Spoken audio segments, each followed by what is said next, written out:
Chapter 8.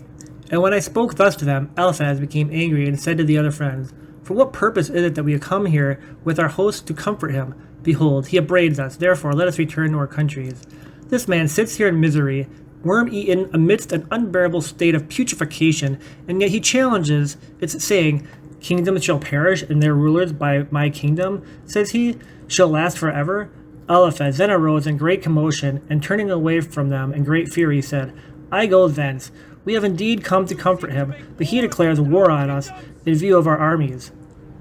But then Baldad seized him by the hand and said, No, thus ought one to speak to an afflicted man, and especially to one stricken down with so many plagues.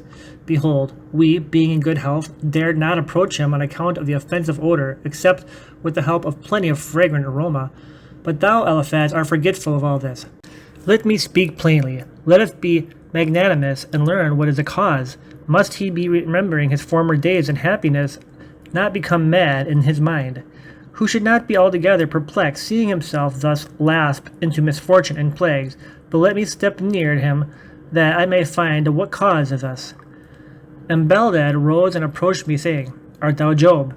And he said, Is thy heart still good keeping? And I said, I did not hold fast to the earthly things, since the earth with all the inhabitant is unstable, but my heart holds fast to the heaven, because there is no trouble in heaven. Then Baldad rejoined and said, We know that the earth is unstable, for it changes according to season. At times it is in a state of peace, and at times it is in a state of war. But of the heaven we hear that it is perfectly stable.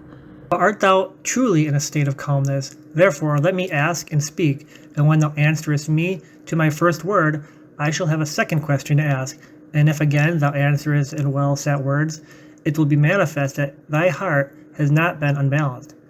And I said, Upon what dost thou set thy hope? And I said, Upon the living God.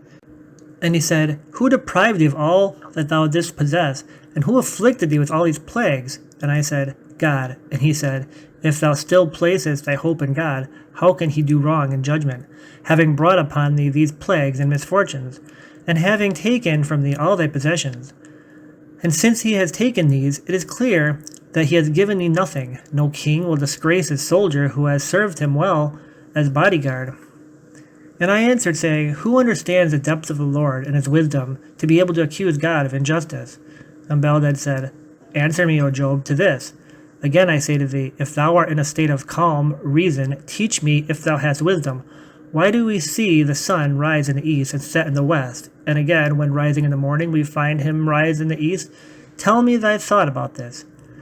Then said I, Why shall I babble forth the mighty mysteries of God?